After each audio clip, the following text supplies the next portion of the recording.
आप चिंता मत कीजिए, मैं मजिस्ट्रेट से बात कर लूंगा। बिल्कुल मिल जाएगी डेट, डोंट वरी। यस।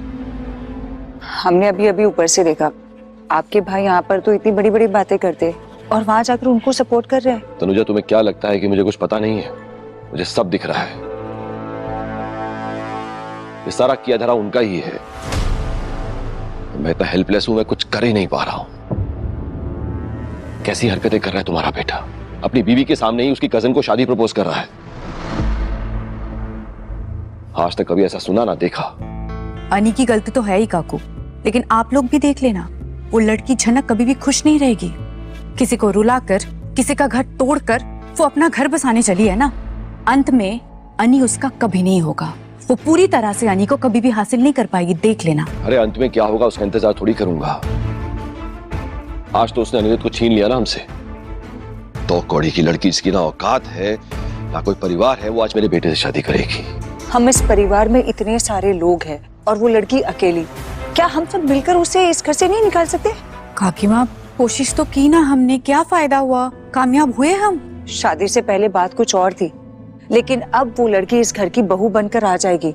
उसे इस घर से निकालना और अनी के मन से मिटाना हमारे लिए बहुत आसान हो जाएगा। काकी माँ, आपने भी झनक को इस घर की बहू मान लिया है क्या? और अब जैसा हमेशा होते आया है, बिपाशा को अब अपने काकी काकू के मन में और भी जहर घोलना बाकी है। कहीं झनक राज करने ना आ जाए इस घर में। बिपाशा, मेरे नाम मानने से या मेरे नाम बोलने से सच तो नहीं बदल जाएगा ना? अनी उस लड़की से शादी कर रहा है तो ऑब्वियसली वो लड़की इस घर की बहू बन जाएगी ना, और हमें किसी भी तरह उसे ये हक छीनना होगा। कैसे छीनेंगे काकी माँ? अपूदी और लालून भी तो आ गए हैं ना।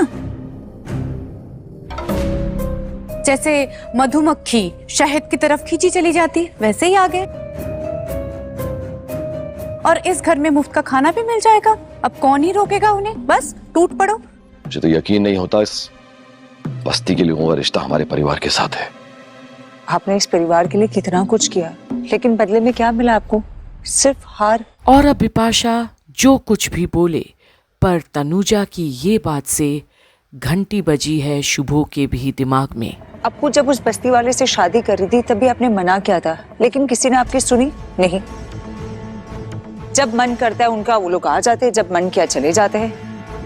पता नहीं घर चलाने के लिए वो लड़का पैसे कहाँ से लाता है। पता चला किसी दिन हमारे घर पर डाका डाल दिया तो? कुछ लोग तो बस हमें बर्बाद करने पर तुले हैं। इतना बड़ा वकील होने के बावजूद भी आज मैं कुछ नहीं कर पा रहा हूँ। क्या हुआ, कुछ सोच रहे आप? नहीं, ऐसी बस रूमी मिमी के बारे में सोच रहा था कि अब जल्दी उनकी शादी भी कर देनी चाहिए। हाँ, अचानक उनकी बातें क्यों कर रहे हैं आप? मुझे कम ऑन, दोनों बड़ी हो रही हैं। हमें उनके लिए अच्छा लड़का ढूंढना पड़ेगा, उसमें पैसे भी काफी लगेंगे। काकू, भगवान के आशीर्वाद से पैसों की कमी नहीं है, तो ऐसी बातें क्यों कर रहे हो आप? पक्का पता होता है कुछ? अरे अच्छे खासे लोग सड़क पे आ जाते हैं। एक बार झंझट निपट जाए, उनके लिए लड़का ढूंढते हैं और शादी करवाते हैं।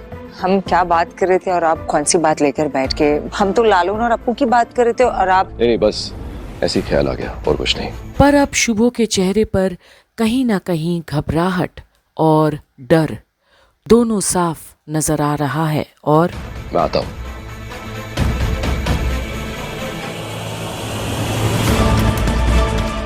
ललान और अप्पू की बात हुई है, इसीलिए तो मेरे मन का डर भी जिंदा हो उठा है।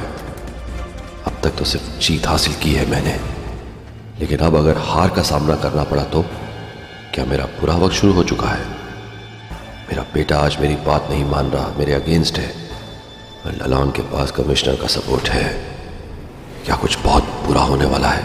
और आज जाकर किसी से नहीं डरने वाला शुभो वक्त के सामने घुटने टेक रहा है।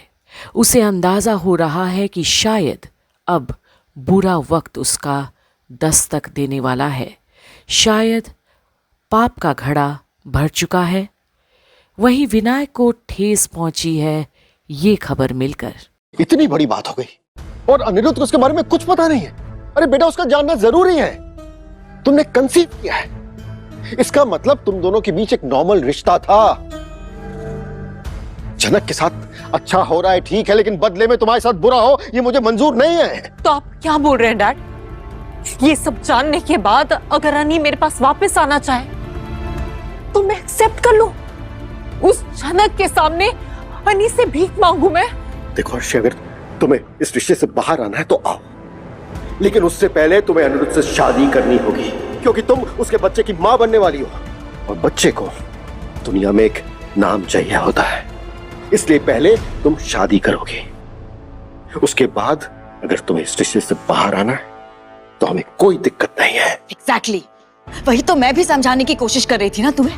और झनक का भी तो जानना जरूरी है ना कि जिसके साथ वो शादी करने जा रही है वो तुम्हारे बच्चे का बाप बनने वाला है। और ये बात अभी नहीं उठाए ना तो क्या पता बाद में अनिरुद्ध डिनाई भी कर सकता है कि ये बच्चा उसका नहीं है। तो तुम्हें नहीं लगता कि शादी होने से पहले ये बात उसे बता देनी चाहिए? और अब आखिर क्या अर्शी ने जो कांड किया था एक बेहोश अनी के साथ, उसका खामियाजा भी अब क्या अनी को ही भुगतना पड़ेगा?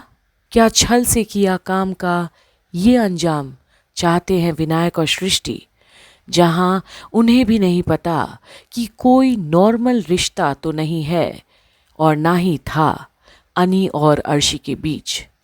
पर अब अर्शी को भी कदम तो उठाना पड़ेगा, क्योंकि बिना शादी के बच्चे को आखिर समाज कैसे मंजूर करेगा, और खासकर उसकी सेलिब्रिटी माँ। पर क्या जैसा विनायक और सृष्टि सोचते हैं वैसा होगा या यहाँ भी कुछ और ही होगा? ये देखने के लिए बने रहिए कंप्लीट बॉलीवुड पर। आपने मुझसे कहा था कि आपका और अर्शी दीदी का ऐसा कोई रिश्ता नहीं। मैंने जो भी कहा था ना बिल्कुल सही कहा था, लेकिन मुझे समझ में नहीं आ रहा कि अर्शी ये सब क्यों कह रही है। अनिया ना माने से ये मतलब नहीं बनता कि अर्शी दीदी की कोख में जो बच्चा पल रहा है वो आपका नहीं हो। और अगर ये बच्चा आपका है तो इस बच्चे की जिम्मेदारी आपको ही लेनी पड़ेगी।